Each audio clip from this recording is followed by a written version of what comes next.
Hello and welcome to my latest video. In this video I'm going to be showing you how to paint this Aeldari Soul Weaver from the latest Killteam box set that Games Workshop sent me. So as you can see, the model has been primed black and is completely stuck together as well. I would strongly recommend that you don't glue the head on like I have, because I found later on when painting some of the face, especially from the left hand side, that the hand holding the soul stone really gets in the way, especially for painting the eyes. So you can blue tack it on, or whatever tack you use, just to get it in place for getting the lighting right. But as I said, I strongly recommend that you don't glue it in, just to save yourself a bit of hassle. So the first thing I'm going to be doing is painting it a blue colour. I'm using Vallejo Turquoise, but I'm also mixing in a small amount of black. So I've used Vallejo model colour black, but it doesn't matter too much which black you use. You can use a Baden black or whatever black you've got. So you can see there on the far right of the wet palette in the top left of your screen there. I'm also at this stage going to quickly block in all of the kind of cloak and fabric parts on the model. For this I'm using pink horror, and again this is mixed with black. Be a little bit more careful with how much black you add on this, because it has a big impact to the colour. It's not such an issue with the turquoise, because you can go around about 50-50 with that, or something close to that anyway, as long as it's a darker turquoise colour. But for the pink horror colour, just a small amount of black should be enough. Because otherwise it'll just be so dark that it's kind of, you're not really going to get anywhere for the first stage of the colour placement. You can see the brush that I first started using there. I was using a size 00 Artist Opus brush, and I realised for painting the whole cloak that's just silly. There's no reason to use a small brush when you're just going to be blocking in a large area. So here I'm using a size 4. I haven't wet the brush, that's why it's all kind of splayed at the tip. I was just being a bit lazy with how I was doing it. But the thing is, if it's a large area and you don't have to worry about catching other parts of the model, then just you can get away with slapping the paint on a bit. An important thing to note here though is that if you're using a larger brush, what you'll actually find out is you get a smoother finish, because there's fewer brush strokes and it covers a nice smooth it gives you a nice smooth stroke covering a large area. So I do recommend using a larger brush if you're blocking in a large area. Although probably put a bit of water on the brush first before you do it, unlike I did. So I'm also going to be painting in the face just as a blocked in colour. I'm using Cadian Fleshtone. It's really important that this is watered down quite a bit. Now what you find is with the watered down paint, and it's around about 50-50 water to paint, what you find is when you first apply it, you see how I've applied it here, it's very translucent, it just looks patchy and messy, and it doesn't cover well at all, and you might get a bit frustrated that you think, oh, it's not worked. It's just a case of that you have to do multiple layers, so it might be that it's 3 or 4 layers just to get a nice opaque finish, but it's really worth doing that. Whereas if you try and kind of paint with this kind of straight from the pot, what you'll find is you're going to get a really bumpy, lumpy finish on it. You do need to have watered down multiple layers for it. Now if you had primed the model white, say, to begin with, then you probably only need 1 or 2 coats. It won't technically be an opaque colour on it, but it'll still kind of look like a pale flesh colour. But because I'm using a black prime base coat, then you do have to do quite a few layers on it. You can see also that I've at this stage I've blocked in the eyes black, and I used some XV88 just to go around the trim on the face and the top, the thing holding her hair on the top knot, just to help with the colour placement and things. So as I'm working it out, so it just looks a bit neater and cleaner, and helps me process it as I'm going along. So the first thing we're going to do in terms of highlighting is on the armour. Now it's the colour on the bottom right there, and it's a Vallejo Turquoise, but this time it's Vallejo Turquoise, light turquoise. So it's not a colour that I've mixed. This is from a bottle, but it's basically just turquoise with white in it. So if you've only got one turquoise colour, just add white and get the same thing. You will notice though, and this is very important, remember the first base colour that I put down was turquoise mixed with black. So when you put the light turquoise down, you're going to notice a massive tonal difference, and it's it's going to be quite jarring. And this is intentional. So this is just so I can get in the high points and all the light placement on, and then I'm going to blend it afterwards. So there's lots of different ways that I paint sometimes for how I do highlights. And sometimes I'll just layer up the highlights starting from a dark colour. Sometimes just starting from black, so I wouldn't even do a base colour down. I just start placing in highlights, like large blocks of highlight, and then getting smaller and smaller each time, going through lighter colours. In this case, I'm doing it backwards. So I've got the dark colour down, but then I'm going for a really bright colour, and then I'm going to blend in between the transitions afterwards. It doesn't matter which way you do it, but the nice thing about doing it this way is that you can very quickly block in all the highlights, and then you've got like a model that will be pretty suitable for gaming with. So and because I'm painting my Aeldari as an army, and I need to get quite a few of them done, I'm probably going to paint quite a few of them just using this technique and stopping at this stage and then coming back to them later, because it'll be nice and high contrast and stand out well on the table. It's not going to look great close up, but it'll be good enough, and like I said, it will stand out nicely on the tabletop. And if you want, the blending that you do in between, you can just take a short time just to blend it. You don't have to spend a lot of time, and then save the extra time for the character models. Now, this, as part of the kill team, I don't know, I haven't checked the rules, so I don't know how important this character is, but she looks sort of like a warlock kind of level character, so probably worth spending a bit of time on it. I spent more time on this maybe than I needed to, but this was supposed to be for one of the Warhammer community articles.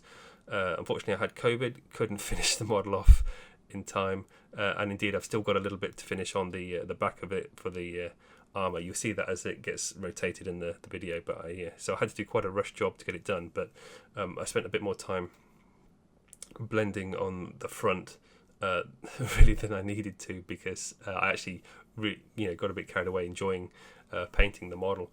It's got some really nice shapes on there, so you can see for things like on the chest here, all these highlight placements that I've done. For some of them, like for the main part, you can hold the model under a lamp. You see how the light hits it, and that gives you a really good guide for putting the primary highlights on. But you'll see that there's kind of like secondary highlights, bounce highlights and things. So if you look like on the breast section, there's a strong under highlight there. Now this is obviously way over the top in terms of highlight placement, intensity, because the bounce highlights are as strong as the primary highlights, and they shouldn't be. However, as I said, later on I'll be toning some of the highlights down, and I will take some of the highlights a little bit higher as well. So it will all balance out at the end, but at this stage all the highlights are equal, so you're not going to get the light direction quite as clearly as you would later on in the highlighting process. But I think it still looks kind of interesting. So obviously not spent a lot of time doing the highlight placements, but it definitely looks kind of eye-catching. The only other thing to keep in mind is with it, with these massively over highlighted blocks of highlight that I'm placing down, and that's another thing to bear in mind. The size of these highlights, they're really big. You don't want the majority of the model to be the base colour showing. You want it to be majority of the armour showing highlights, because you will be, as I said, knocking the colour back. But because of all the highlights being equal intensity, you won't get the light direction kind of feeling from it. So normally when I paint models, I have like a top left highlight placement, and indeed this model will have a top left highlight placement from the light source, because that matches really nicely with my lamp.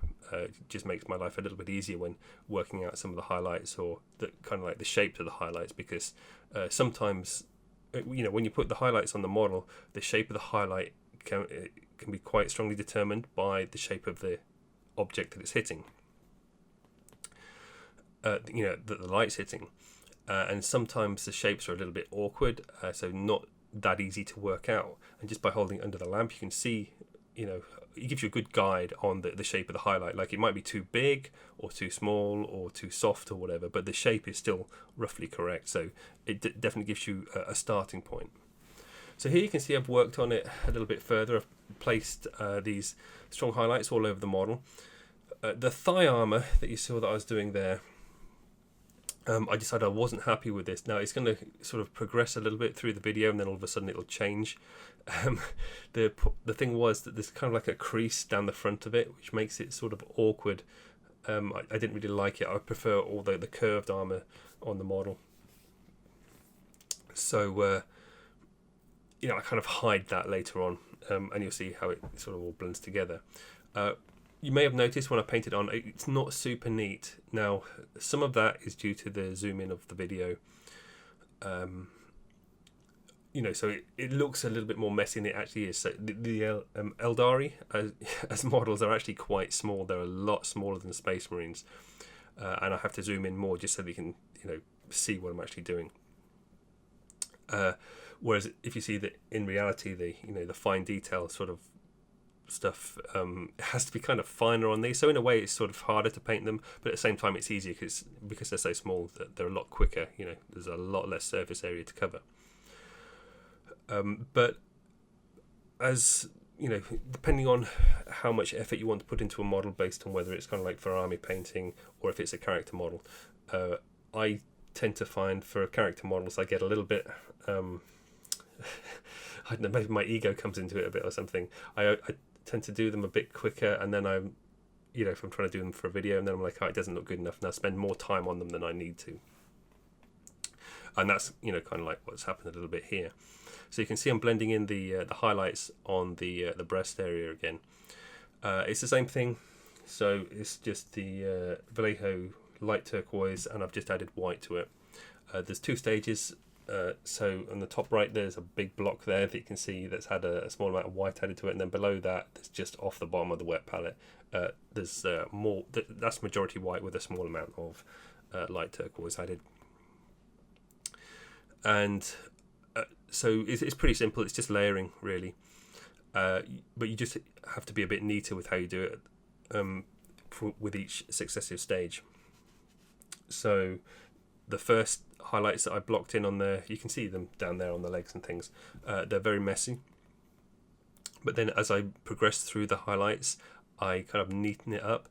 And remember, when you're neatening it up, the successive layers of paint, because they're nice and thin, you can neaten up the previous layers working on top of them. Just by adding the extra layers and being neat. So it's not like you have to go back and correct mistakes that you've painted on. It's just a case of it will naturally become neater as you take more time, with all the blending and things. When you add the successive highlights, all you're doing really is painting over the top of the same areas that you've already painted, with highlights, but doing it in a smaller area each time. So you can see the previous layer of highlight at the edges, but not just at the edges. You can actually see it through the main highlight as well, due to the translucency of the paint. Because it's, as I said, the paints are watered down around about 50-50. Sometimes more, sometimes less, depending on each particular paint, and just what the atmosphere in the room's like. It could be anything. But just make sure that you test the paint so you get like a nice sort of fluid, a nice flow off your brush, pretty much, and so that you get the translucency of the paint. Because none of these highlights are opaque until the very end, and that's when you want them to be. That's where they need the strong opaque finish, because that's when the strong highlight comes in, like the final white or kind of off white. For most of this model, I don't actually use white as a final highlight. Lots of times I do, but that's more when I'm painting something with a shiny non-metallic finish, or it's something that has is very light, like a white color. So usually you paint it a white color as an off-white color, and then you do the final highlight as pure white, so you can see where the highest highlights are. but for this model there's hardly anything that's going to have a white as a final highlight, because the more white that you add with the highlights, the less saturated it is. And because I'm just using white as a highlight color, adding white to all the other colors for highlights, it's going to be quite sort of pale, pastely kind of looking. There's different ways and different types of highlights, and it depends really on the light source color. Like you can have warm highlights or cool highlights. So in those cases, you'd be adding kind of like blues or yellows with the highlights. Now, obviously, it's still going to be white added in all cases because you need to make it lighter. You can add just yellow to a highlight, but that means it's going to be a really warm light, kind of like a sunset almost or something, hitting the model. And if you do that, then it's going to be very hard to do any very bright highlights. And also working with yellow as highlights is just, yellow is not a very nice colour to work with. It can end up just looking messy very quickly.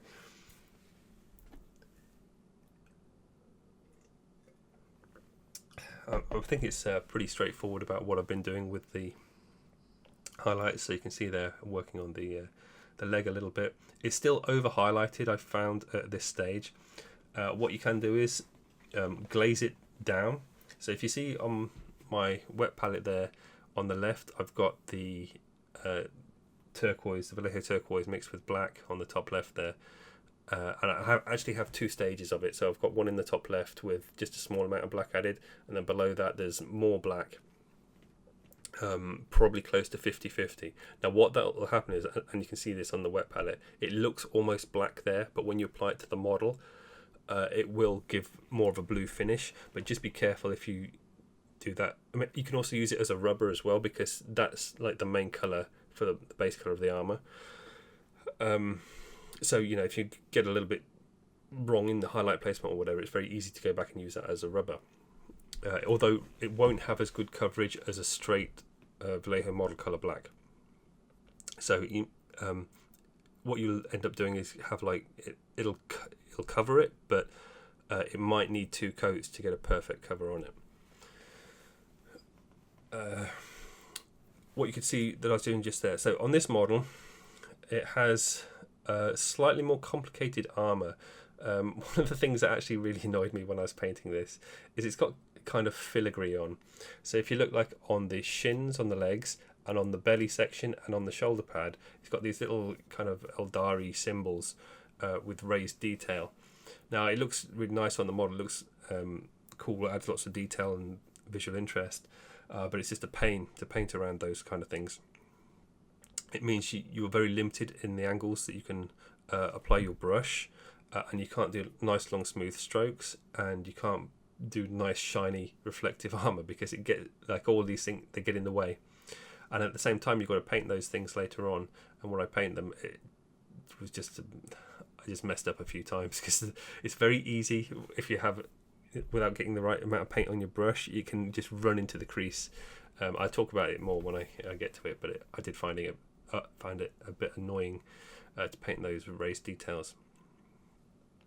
Here you can see, or just about, because it's behind the leather on the soulstone strap, I'm painting in the knee pad. Now this is, again, it's just these curved plane areas, they're the best areas for painting for armor. It's one of the reasons that people like to paint Space Marines so much to high level, is because with large curved clean surfaces you can paint whatever reflections on there. Now the reflections that I've painted on this model, they're very simple and straightforward, and it's mainly just a primary light source reflection and then a bounce highlight and a little bit of wibbly wobbly other stuff just to fill in some of the the gaps or the blank areas, and a lot of that is down to just the size of the model. Now I am painting the autarch the same color as this, but I'm painting it to a much higher level, and I'm doing lots of additional reflections on that. But if you want to do those kind of things at this scale, you have to take a long time to do it, and also bear in mind that it's quite hard to see them. Just like if you just going for like even a high level tabletop, that sort of subtlety on the armor at this size is not going to stand out very much at all. And so that's why for this I'm going for much simpler highlights. So even though I'm going to be painting this to a reasonably high standard, it just doesn't have the level of detail in terms of reflections that I'm painting on there. But it doesn't really need it. Like, it looks good without them. It's just a case of, how much you want to show off on social media or whatever, or if you're going for a competition, then you can add all these extra reflections and things.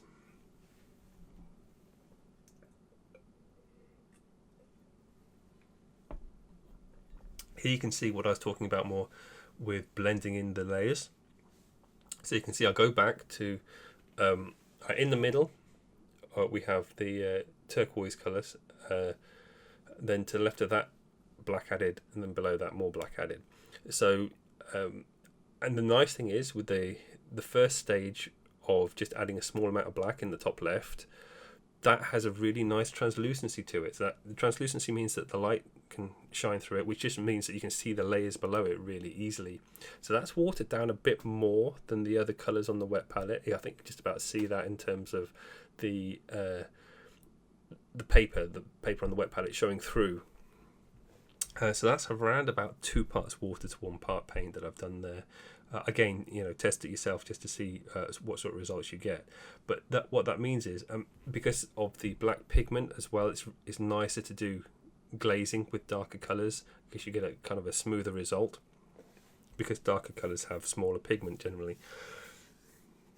So blending in the colours from like the mid-tones into the shadows, it's excuse me, a lot easier and to get a smoother finish. Whereas if you start glazing upwards, there's a much stronger chance that you're going to end up with something that looks a little bit chalky. So here you can see I'm going to be painting on those sort of filigree type things. I've already done one actually on the right hand shoulder pad, so I did that just quickly to test it. And here I'm painting on the one on the belly. Now, the brush that I'm using on this part is one of the size 00s, where I've pretty much just cut it in half, so it's a lot thinner. It's the same length, but it's a lot thinner than a standard brush. I don't necessarily recommend, you're not going to get a lot of benefit out of doing that, but it does mean that it's harder to overfill the brush for the amount of paint on it. So you can very clearly see if you have a lot of paint on it like this, in terms of, it'll look like a big blob of paint on the end of the brush. Whereas, a fatter brush, the paint will kind of suck up into the bristles, depending on how much water's added. And it's a lot easier to flood a model in that case, even just by a little bit too much paint. But as I was saying about earlier, when painting these, so the technique I'm using is use XV88, a small amount of paint on the brush, rub it on your thumb, on the tile, whatever you want, just so that you don't have a blob of paint visible on the end. And then you use the kind of the side of the tip, and you drag that along the detail. Now you might need to do it from a couple of different angles, because what you might find is you drag it along the edge, it'll look nice and neat and clean, then you tilt it and you'll find that you've painted one side of a piece of filigree. So it's quite common, that kind of thing happening. So just make sure you check it from a couple of angles to make sure that it's covered. Because it's a raised area, obviously it looks like a small amount of detail, but it goes up at the sides and on top. Now if you just paint the top flat bit, it means that the sides are left black, but that gives it a very strong black edge all the way around it. Now I've left it black, or not black, but the base armor color, the dark turquoise, in the recesses, so it still has a high contrast. But if you don't get any on the sides, or a bit on the sides at least, then that's going to really exacerbate that high contrast, especially now when I'm adding the highlights in. So the first highlight stage is Morghast bone. Excuse me, I've still got a bit of a cough from my COVID. I'm all clean now, I'm feeling much better, but still got a bit of a lingering cough. But anyway, so the first stage highlight here is Morghast bone.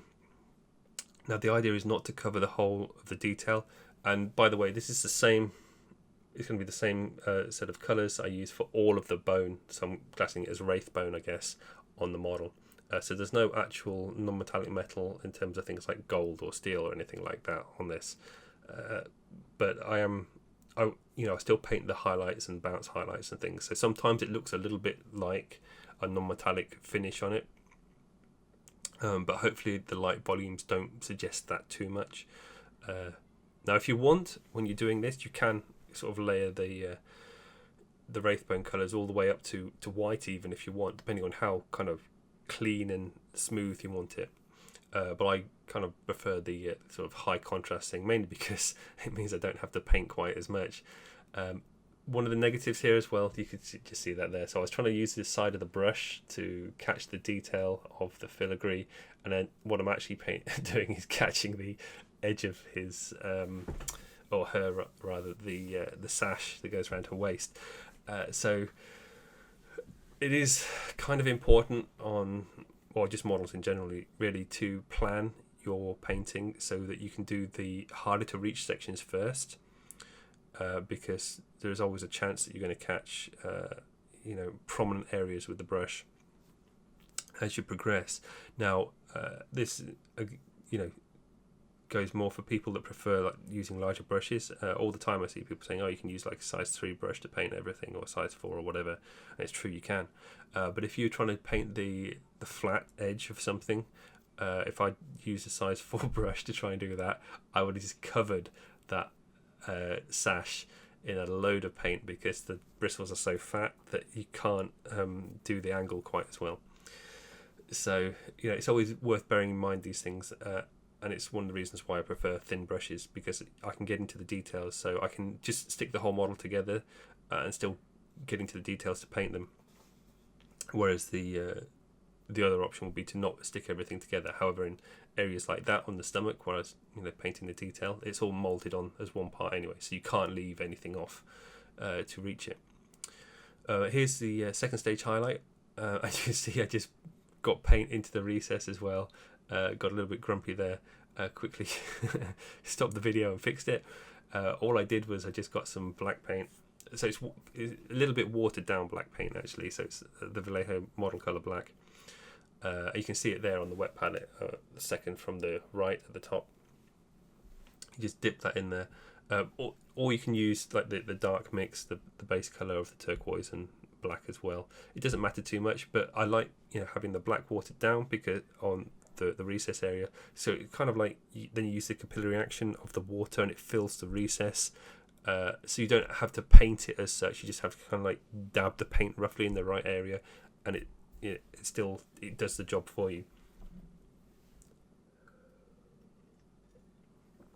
So here you can see I'm doing exactly the same thing again on the clasps, I guess, on these little leather straps that she has on her armor. I'm not entirely sure what they're all for, because other Aeldari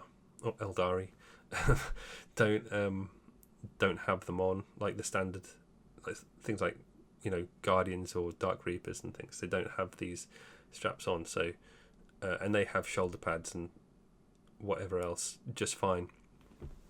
But these are what are they? They're like ranges and stuff, like they're not like a dedicated part of the Eldar army or something, or Aeldari. I will get it right at some point. But anyway, regardless, they're just like an interesting little detail that helps differentiate these, the Killteam out from like standard Aeldari. But anyway, so it's just more sort of wraithbone things. So same colours again. Oh, the final highlight colour was Screaming Skull. If you don't have Screaming Skull, it's just a sort of a bone colour mixed with white. Like I haven't mixed it with white, obviously, but it's just a very light bone colour. So if you say you've got Morghast bone and you don't have a lighter colour than that, in terms of a light bone colour, then just add white to it and you'll get the same result. So what I'm actually doing here is I'm just creating like a tiny little transition. So it's darker at the top of the clasp thing, and then it gets light to the bottom. I think it's kind of obvious what I'm doing. But then at the top there's an edge highlight that goes around it. These are very small details, so if you just want to paint them as a flat colour, it should just work fine anyway, but it's just a small amount of detail to add to it to make it look good in photos pretty much. And then I'm painting the trim around the soul stones in the same way again, but I'm going to be leaving more of the kind of the XV88 visible, so you get a higher contrast on those. It makes the highlights stand out more. So the more bone colour that you add on the highlights, the less contrast there is, so they don't stand out as much. So the more you add, the less it stands out.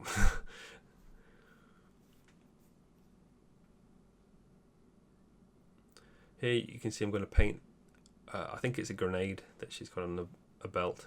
So it's an Aeldari grenade. I don't know what it's called. In the old 40k, they just used to have the same names as the Space Marine ones, so like frag and crack grenades and things. But I don't know what they're called now. Regardless, it's pretty straightforward to do. Same process again. So first layer is XV88. So first highlight layer is Morghast bone, and then Screaming Skull. I do actually at the end, so I kind of lied earlier. After I finished recording it, I looked at the model and thought some of these bone colours need to be a little bit lighter, especially on the larger sections. So things like this grenade, it looked a little bit dull, so I do actually go back with some white, just a very small amount, and just added it to the highest highlight areas on it. It just punched up the contrast a bit, because it's a large area on the grenade, you get a lot more of the XV88 being visible. So punching up that contrast just helped a little bit. For the base, all I've done at this stage is just glued on some sand. A little tip when you're doing this, so what normally happens is people will glue sand to the base by putting some PVA on, sprinkle sand on it, and then leave it for a few hours while it dries. What I do is, so I do that, and then I water down some PVA and I wash it over all the sand as well. It takes a bit longer to dry, but it makes the sand really stick together, and I find that quite important, because what always happens is when it comes to dry brushing is that if you only have the sand glued from the base with the sand on top of it, you get bits of sand that sort of like clump together, or bits of sand resting on top of other bits of sand, and they don't stick as well. So you paint the base black or whatever, and then start dry brushing, and it knocks sand off of it. And then you're just left with little patches of sand showing through. Now you can repaint them, touching it up, but it takes time, and it's just a pain. So if you get the PVA and you paint it on top of the sand, when that dries, it all just sticks together because it's watered down as well. Even if it's like a little clump of sand that hasn't broken up when you poured it onto the base, the glue will kind of flood that, and then it's like a glued together clump of sand. So I just find it really good in terms of wear and tear. Like if you're doing it for gaming, you're picking up, touching the base all the time, it's not going to fall off. Really sticks it all together very well. You can see I'm doing these layers on the grenade a bit, and maybe it's a bit excessive, but I think it's pretty straightforward. One thing I don't actually show you that's quite important that I'll talk about now is, so you can see I'm painting on the primary highlight on the grenade, so that's the big fat highlight going straight down the middle, and as I add more highlights to it, I make that line slightly smaller each time, so as it goes through the different highlight colours, it gets lighter, but you can still see the previous highlight colour at the sides. Now, making these more opaque than the other colours, one of the troubles that I had when painting this is, I think you can see it just a little bit on the strap from the soul stone that she's carrying. The primer was ever so slightly rough. Now you can't really see it on the model in like if you're holding the model, you can't see it, it just looks smooth, but because it's so zoomed in, you can see it here. Now when you add a layer of paint to it, it pretty much hides it anyway, and at the end I put some varnish on it as well, so it's completely gone by that stage, but while you're painting it, it's a bit irritating. and I just had the humidity slightly wrong in the room when I sprayed it on. So it's not a big issue, but it was a bit irritating. But anyway, that's why I'm taking a little bit longer on the grenade, because for some reason the grenade, to me anyway, was showing it a bit more. That sort of textured look onto it. So by having doing the layers on there and making sure they were opaque, it was kind of taking that away. But the highlight that I don't actually show you, that I paint onto the grenade and also on the wraith bone on her top knot as well, I paint some reflected highlights on the left hand side and the right hand side, and they're pretty much just a stripe going down. So it'd be right next to the thigh on both the left hand side and the right hand side, but there's an XV88 gap in the middle that is still quite clear. You'll see it on the photograph at the end anyway. And what that will do is, it's not completely necessary, and if it was realistic, then the reflection would be from the colours pretty much based around it, so reflect either the sort of the purpley sash or maybe some blue from the armour or something like that. But in this case I didn't care about realism, and I just painted it bone colour for the reflections. But it gives a defining edge to the shape. So if all you do is just paint light volumes all the time, you can come to the thing where the model looks sort of smaller and thinner than it actually is. Kind of like how sometimes people use contouring for makeup on faces and stuff like that, to change the shape of the face, and sort of fades, the shadows sort of fade into the background. It's the same with doing light volumes and things. So the shadows, they fade off at the side, but what that will do is make the grenade look very thin, because it's fading into the background and not distinct at the side. Whereas in reality you'll get bounce highlights and things they're very subtle in general. So the highlights that I put on are a bit stronger than they should be, but having them there will just help to define the shape of the grenade a little bit without making it look very thin.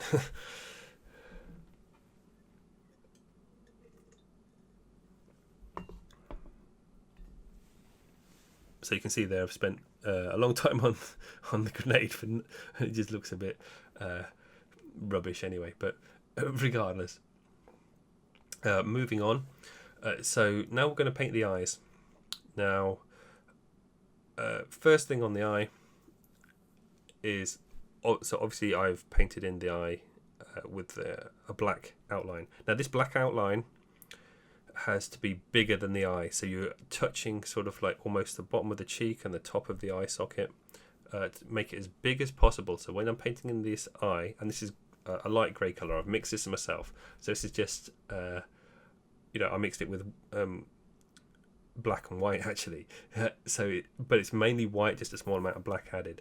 And the reason for that is, when you paint the white dot in the end, that makes the white dot lighter than the whites of the eye. But also, so I was talking about the black outline. Because of this, it now looks like she'll have eyeliner on. And one thing I did that I didn't show you is at the very edge of her eyes, on the outer edges, I painted in a little tick like eyeliner, but going past the edge of the eye, so it makes the eye, it looks like she's wearing makeup, like eyeliner at the edges. It kind of enhances the sort of the more feminine look of the face. Also, because she has the eyeliner going round, when I'm painting in the black sort of eye shape, I'm not using black, by the way. I'm using Corvus black, which is a dark grey, so it doesn't make the eye too strong. Almost gives the impression of it having a little bit of colour in there. Now, if you want, you can paint it a colour as well. However, just be careful if you're going to do that. They are small, these eyes, and if you do it like a light colour, like a light blue or something like that, it's going to look a bit hard to see. You can see I'm only showing you how to do one eye because, as I mentioned earlier in the video, the hand holding the Soul Stone really gets in the way, so I have to hold this at a very funny angle, and I couldn't show it on the video. But when I painted in the blacks of the eyes using the Corvus black, I can make the eye bigger, and again this will sort of play into the sort of more feminine style look of the face. Then the final thing I did was just use some white. I used P3 Morrow White, and I just did a white dot right in the centre of the eye. Now, in terms of realism, that's not realistic, but because the eyes are so small, it adds a little bit of life to them. I think you can see from this angle a little bit better the tick going off the eye on the left hand side. I also painted in eyebrows. I don't usually bother with eyebrows, but in the case of this, you have to exaggerate a lot of the features to try and emphasize the sort of more feminine look to it. So again, I just use Corvus black. Try not to use pure black when doing these sort of details, because they will stand out too high contrast.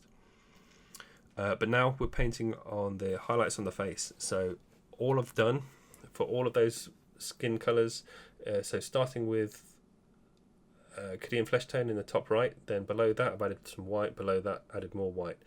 To the left, so the middle colour at the top, that's Cadian Fleshtone with a tiny amount of black, and then below that a little bit more black. Be very careful adding black to any light colour, really. It makes a huge difference to it. And it looks very dark on the wet palette there, but it'll look, close enough to Cadian Fleshtone that it's not going to be too high contrast. I don't want any high contrast shapes on the face. I don't want a Space Marine's sort of like angry, gurning face on there. I want a softer face, a feminine face. So I don't want like strong creases or anything like that. So the first highlight that I actually put on was, a very bright highlight, and that goes underneath the cheeks, under the cheek, like on top of the cheeks, underneath the eyes, and then I go back with the previous colour, so very much like how I painted the armour, and you sort of blend it together. These colours, by the way, they have to be watered down again quite a lot, especially because this is a small area, this face, it's very, very small. So a thicker paint is going to show up a lot on there.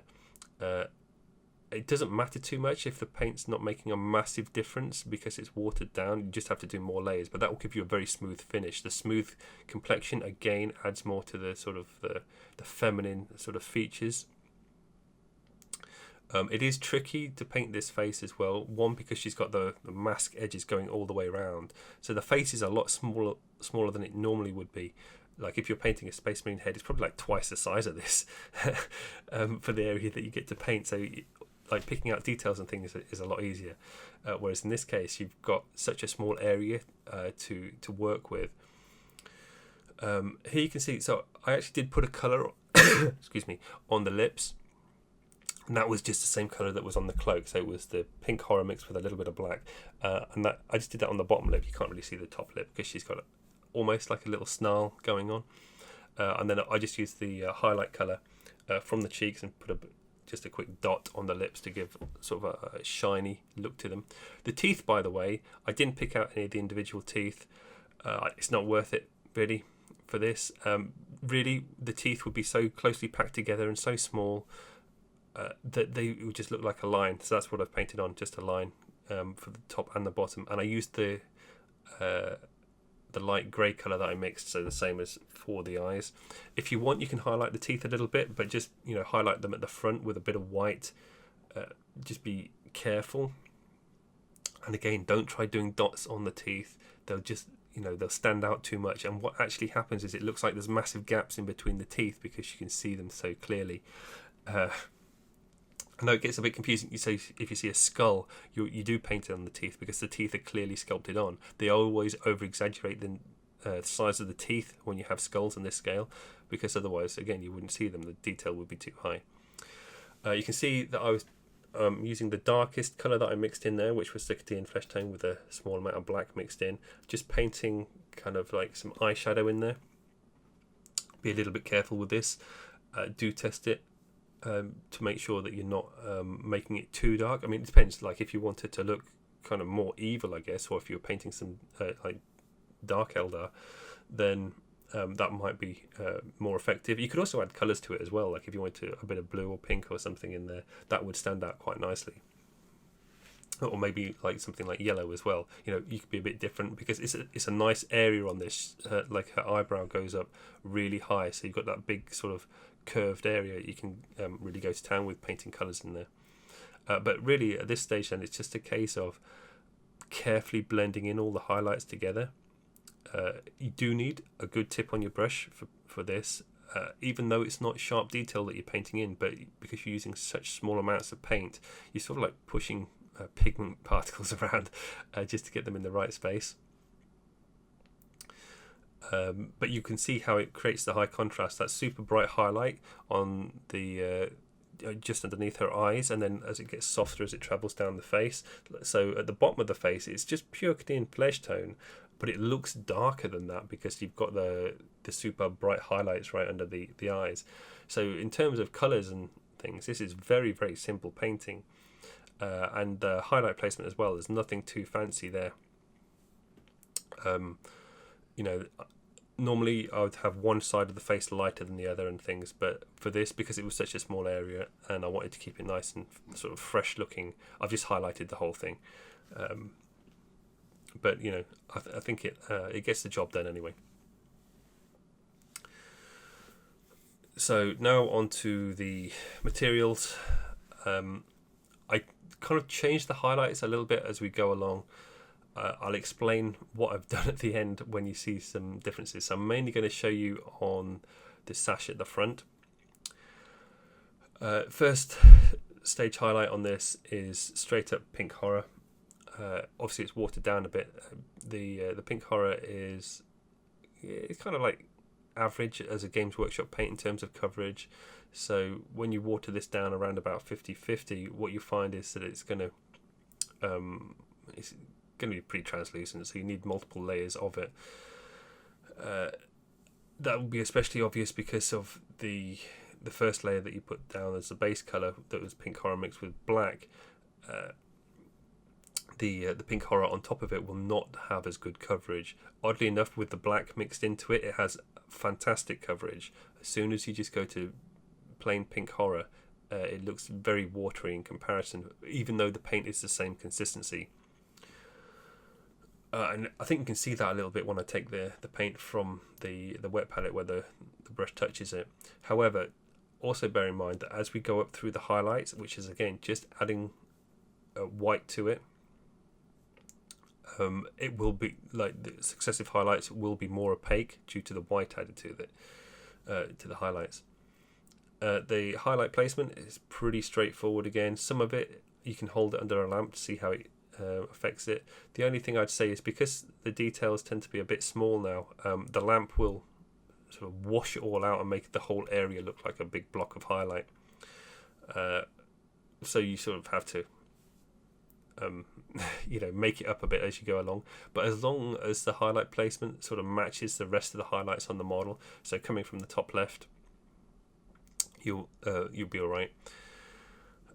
So the main thing that I changed later on in terms of highlights is you can see quite clearly actually, you see how the painting to the right hand side or just below when I'm holding the model at this angle of the knee is quite dark in that section. Now when I hold the model upright under the lamp, that's still dark under there, and I was kind of like racking my brain just to decide on highlight placement in terms of should the highlight from the creases follow all the way down, or should I just have it highlighted at the bottom where you can see near the shin, like in here, how it's the light's hitting it kind of nice and clearly, but then it goes dark next to the knee, and then it goes bright again as it goes up towards the belly section.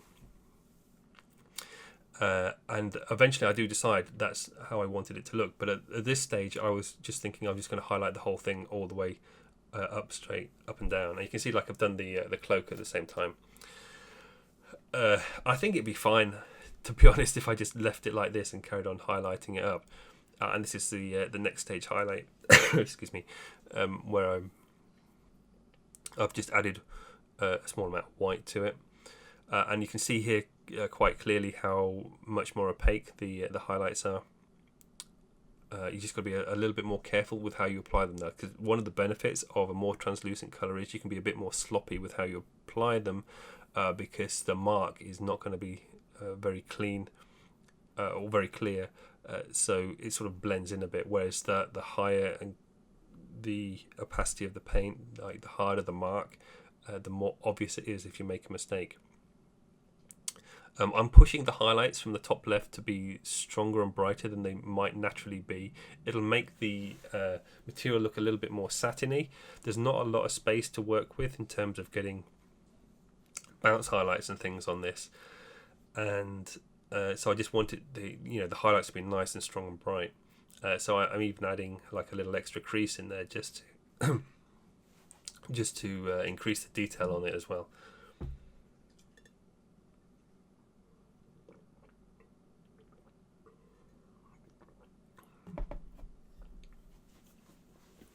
And then for this section around the soulstone on the waist, this is an area where it's not quite so easy to work out the highlights. So all I've done is just very simple, keep it dark at the top and then it gets lighter. And this is for the light volume. So there's obviously edge highlights at the top of this. So I've defined the shape at the top. You can see I've got like an edge highlight going all the way up the side there. But if you look at the light volume that I'm filling in, so I'll block in the whole of the bottom section of that crease, but then at the top only the edge highlights. So you can see it's like darker in the middle, if you like, because I've got the edge going all the way around as a highlight, but then the bottom is filled in. And then you kind of like you repeat that as you go up the highlights, but there's the highlight section at the bottom of the crease. It gets a little bit smaller with each successive highlight, but it's still all blocked in. And remember, this is like, again, a very small area, so depending on how much time you want to spend for something that's not going to be super visible, but it looks good on the camera for picking out these details.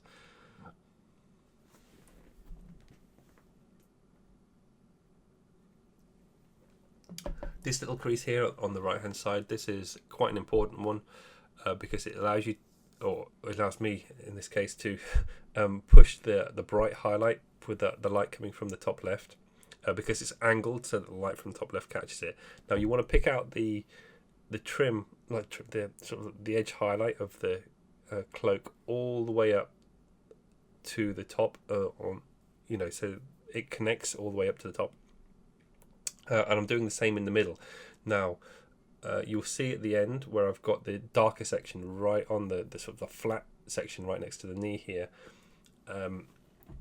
You still want the sort of edge highlight a little bit just to define the shapes on it. It's a bit tricky. Like, ideally, you do want a larger brush filling this in. Small brushes are great for painting in the details, like I said, and you can overload them, so you can sort of blob paint on and push it around if you're quick and the paint's nice and wet. But a larger brush will give you a smoother finish on an area. But it's not just, when I say a larger brush, it's kind of like the tip section that you want to be fatter to get that smoother finish on it. So you're applying more paint all in one go. Here I'm painting a highlight line in along the crease. Now normally this would be accurate. It sort of is accurate, and I can't remember if I keep this or not, but it's sort of like a hidden crease, and actually when you turn the model the right way up again, it doesn't stand out that nicely or cleanly. Now again, so I talked about the opacity of the paint by adding the white to it, but even then it still doesn't give like a fantastic finish. You do have to do quite a lot of layers of thin paint on this just to get like that nice smooth finish, but also so when you paint a model upside down and you're doing light volumes, it can look correct when you first paint it in, and then when you turn it the right way up, it doesn't look correct again. It's because the light isn't hitting the model the way that you painted it when it was upside down. So here, that little time jump, you can see what I was talking about with the dark paint now right next to where the knee is, but it's still got like the outline on the edge, but then at the bottom section, the whole of the bottom section of the sash has been filled in as a highlight. But these final highlights that I'm placing on, I'm just keeping these up towards the waist area. To do the darker section, that shadow, that is just the base colour. It's pink horror mixed with a small amount of black. Now, the reason it looks nice and dark and stands out as a shadow there is because I painted the whole area with pink horror, as you saw me painting it earlier. I went over that area because I was just going to paint it all as a highlight. And when I went back with, and I painted some of these highlights on, when I went back with the pink horror mixed with black and painted that into the shadow area, it looks dark again. So if you get it right the first time and you choose to paint or choose to have the shadows there, you won't have to do that. You can just paint the highlights around it, and having that dark section will naturally look dark on it. But it might just be worth having some, a darker mix in there, and even just watering it down. You can then sort of do glazes if you want, just to smooth in the transitions, because the blending on the pink is a little bit harder to get like a smooth finish on, whereas for the armor, the blue, it's much easier to work with. The turquoise, especially because it's a Vallejo model color paint, it has a much higher opacity, so it's easy to get those strong finishes on it. Whereas for the pink horror, it's a much more sort of watery color, like it has strong translucency. Red colors in general tend to be a bit more watery, or more see-through, if you like. Because pink horror is a sort of a red color, then it just makes it harder to get like a very strong flat finish on it. By harder, I just mean you just have to do more layers, but because you do more layers, you have to keep the paint thin.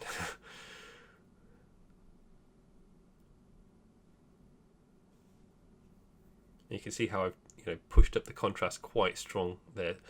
The more white highlights that you add to the top sections of the sash, the darker the colours will look on the shadow sections next to the knee. Now I'm going to show you how to paint the leather.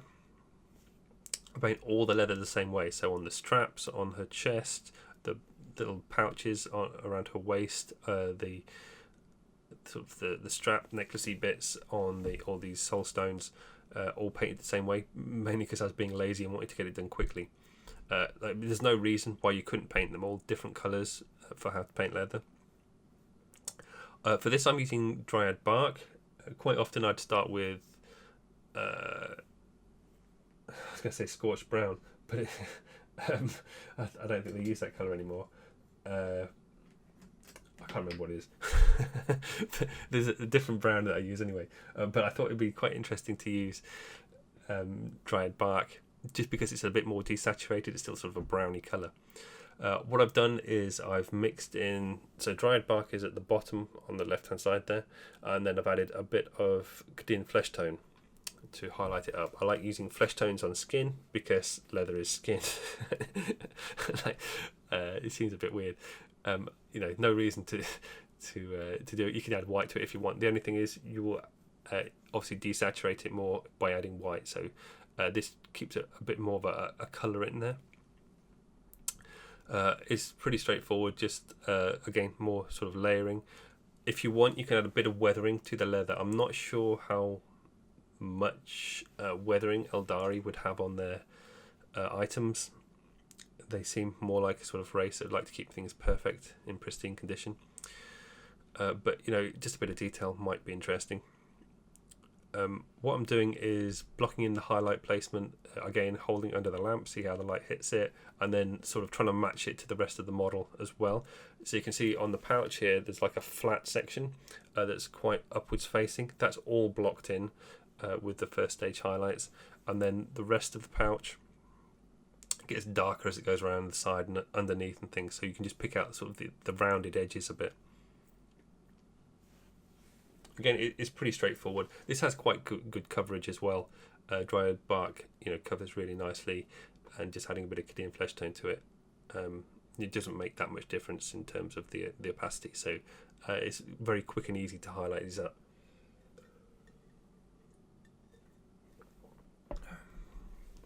And then as you go through the different stage highlights, you can, you're painting over the same thing basically, but just making it smaller again, so you can see each of the previous layers just a little bit at the edges, and that will help with the transition as well.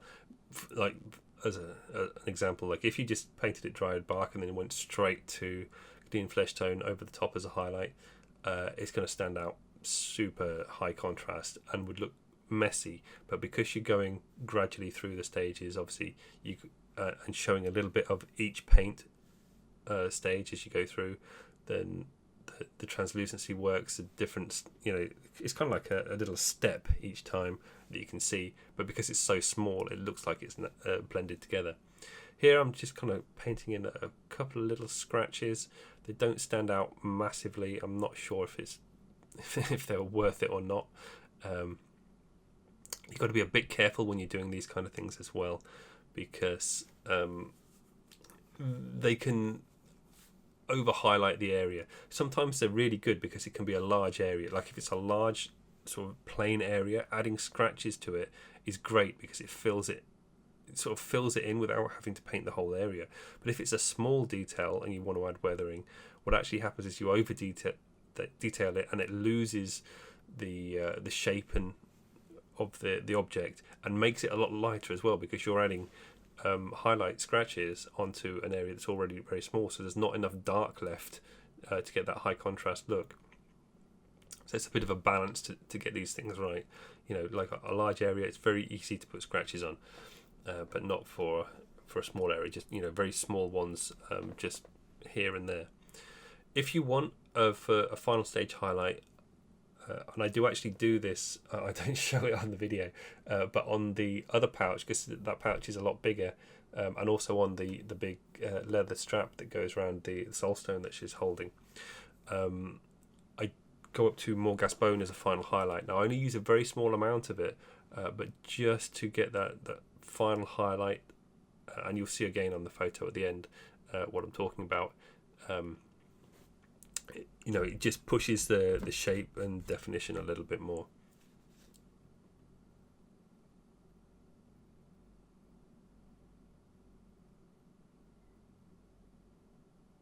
So as you can see, the final stage highlights with at this stage anyway, with the Cadian Fleshtone, just very small little dabs of paint onto the model.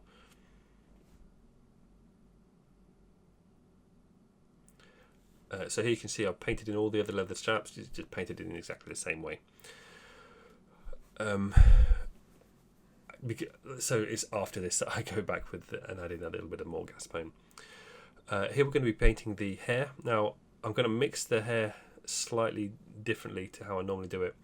This is 50-50 of Mephiston red and Mournfang brown. So it's like a very sort of richy red, brown, dark colour. Just cover the whole hair with it. Has fantastic coverage. Looks really sort of strong and vibrant.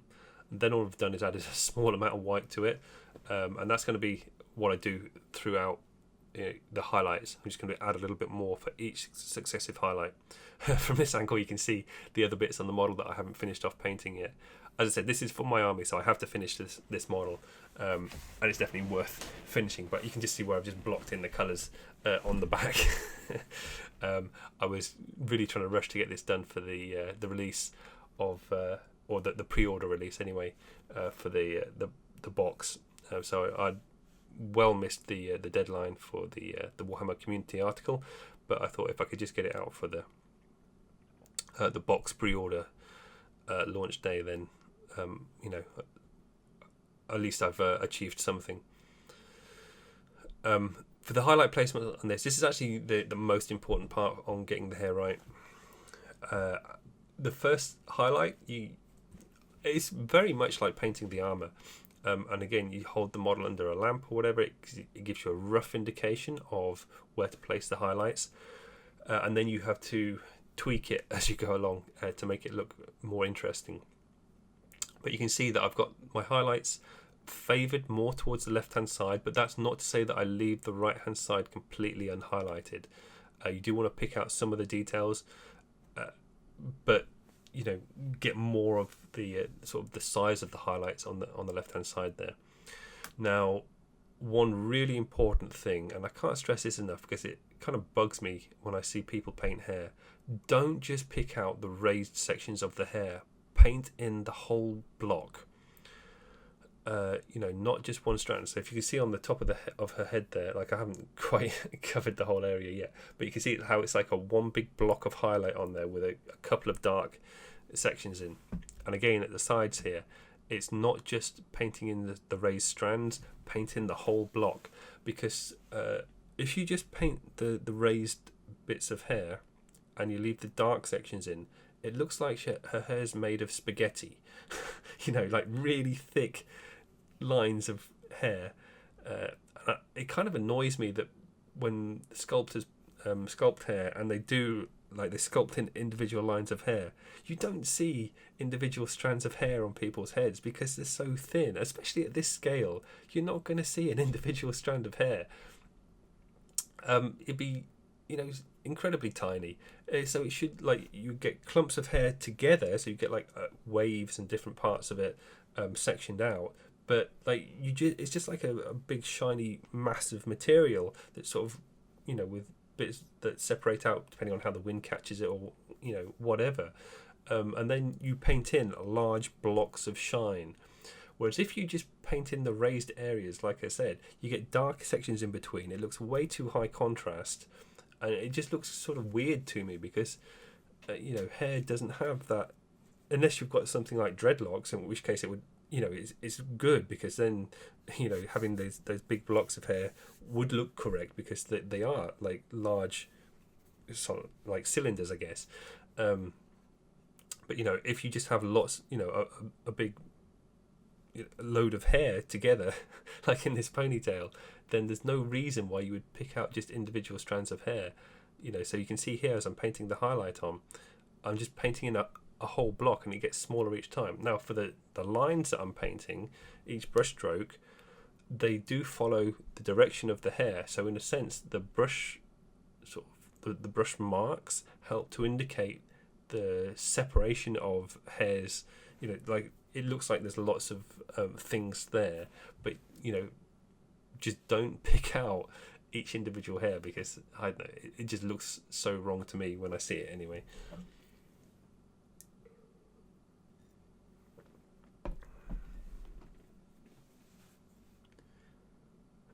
And so, like I said, the highlights are very similar in terms of how you apply them, same as the armour and things.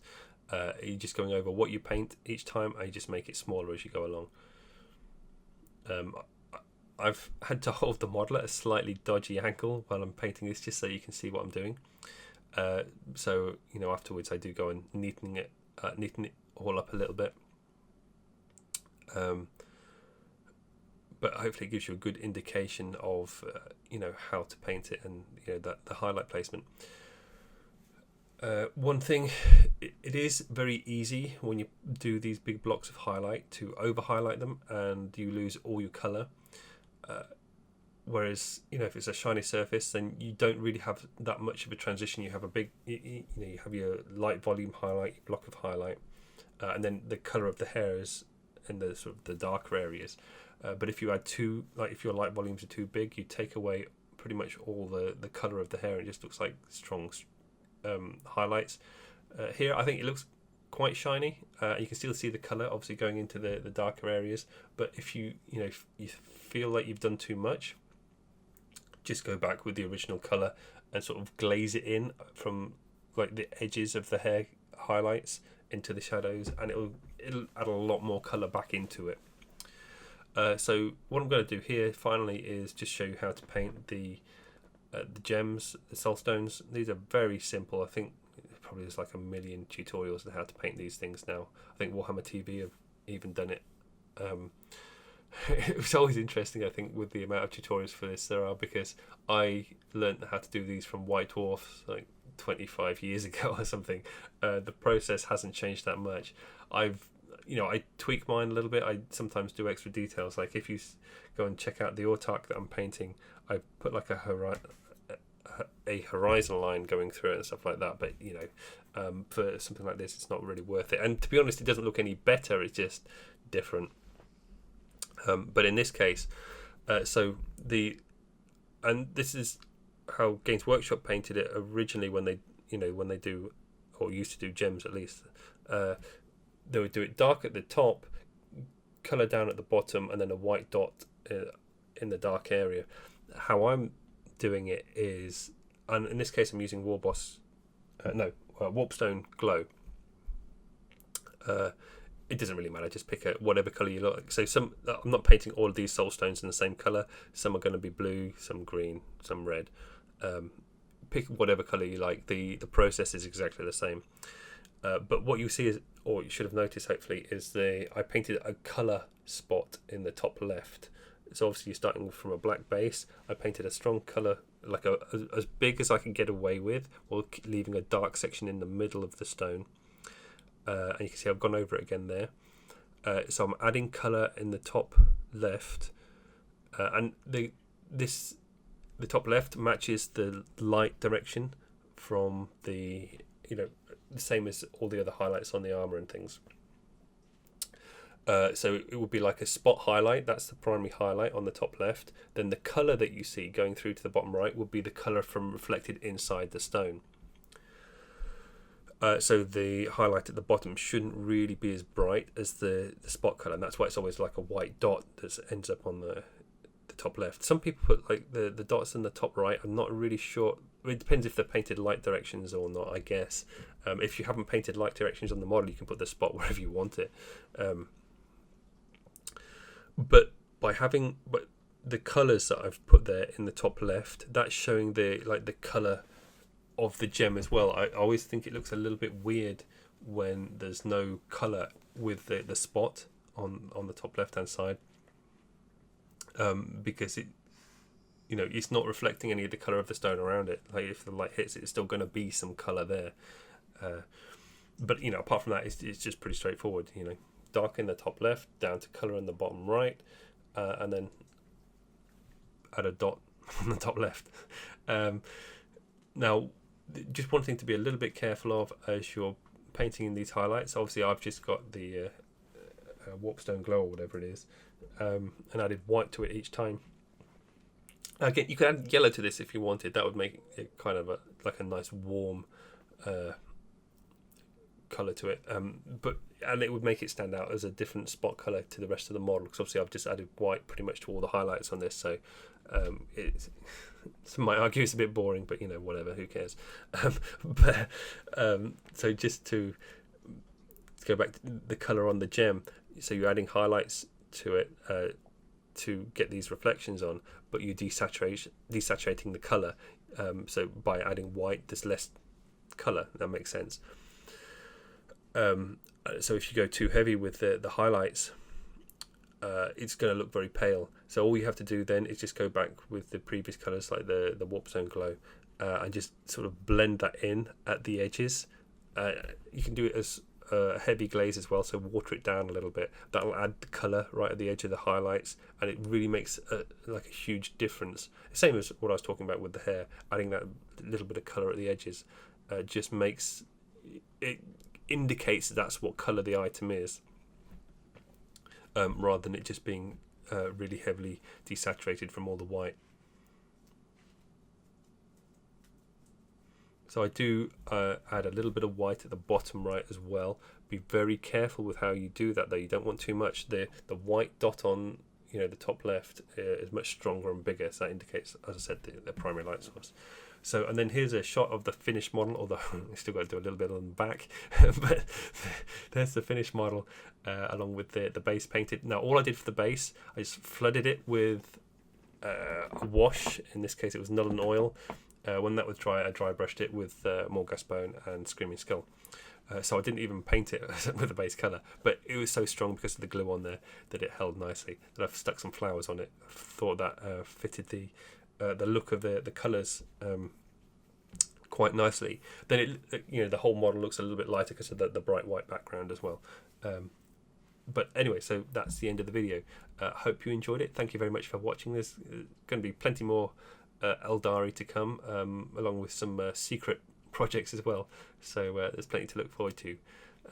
Thank you very much, and I'll see you next time.